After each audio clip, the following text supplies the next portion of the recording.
In June, when BlackRock announced its filing, or when it was announced that BlackRock had filed for a Bitcoin ETF, the Bitcoin price did shoot up, but has been fairly stable since then.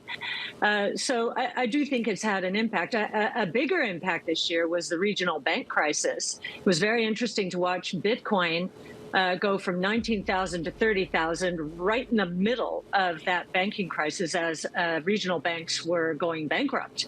So it was a flight to safety. So I thought that move was just as interesting. Well, if you think about it, Bitcoin serves as two kinds of hedges. One is a hedge against inflation and outright confiscation of wealth. The other is against counterparty risk. And when the regional banks started going down, this fear sort of, our memories are fresh with 0809, the counterparty risk became real. And so there was this flight into Bitcoin, a completely decentralized, transparent network, which is not subject to counterparty risk. Cathie Wood, the CEO of ARK Invest, in an interview with Bloomberg Television, is explaining what is going to happen when Bitcoin ETF will come and how she supports Coinbase and calling the Coinbase flight to the safety, and also calls the Coinbase the most safest place to invest your Bitcoin and your crypto in. Please stay until the end of the video where she explains everything that is happening with Bitcoin. And also, do not forget to subscribe to my channel. You will find crypto news every day. August 13th will come and go, and I think the SEC, if it's going to approve a Bitcoin ETF, will approve more than one at once. So then, again, because most of these essentially will be the same, and it will come down to marketing, communicating the message. We've been putting out our Bitcoin monthly for the last year. We are now starting a Bitcoin brainstorming session. Our first one we launched last Thursday.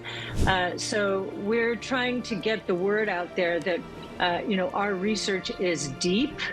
And we've been doing it since 2015 when we gained our first exposure to GBTC. We were the first public asset manager to gain exposure to Bitcoin at all in 2015. Our compliance team is, giving us marching orders not to talk very much about this filing and its aftermath at all. So just the fact that we filed with our partner 21 shares is as far as I can go. Well, I think that the two other branches of government, the judicial branch and the legislative branch, are giving the SEC pause because the SEC is losing cases in court having to do with its regulations around crypto. That's the first thing. And there are bills that are making their way through the House and are seeing some bipartisan support. So I do believe that Gary Gensler, I guess last week or 10 days ago, said something like, well, I'm not the only one who makes this decision. There are 5 commissioners. Now, of course, we know they're weighted towards the Democrats, 3 Democrats, 2 Republicans. And so one assumes that the way that Gary votes is the way the FCC will vote. But he seemed to be distancing himself a little bit, and so maybe we can take that as a bit of a clue.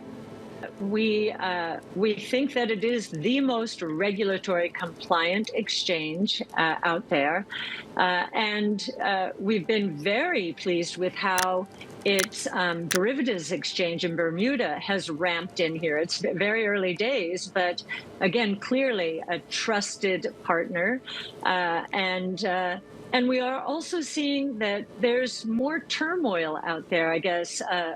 Hubei, I think that's how you say the name of the exchange, and Tether and Binance. There are rumblings out there that not is all is well, and so Coinbase is going to be the flight to safety exchange, no doubt about it. What I find so interesting still, and this is why we believe that the SEC will lose the grayscale case, How can you approve a Bitcoin futures ETF and not a Bitcoin ETF? And in fact, if you're really thinking about consumer protection, a futures ETF has swap space, so there's counterparty risk there that you would not have with a Bitcoin ETF, which is backed one-to-one with Bitcoin in Coinbase's cold storage. It still confounds me.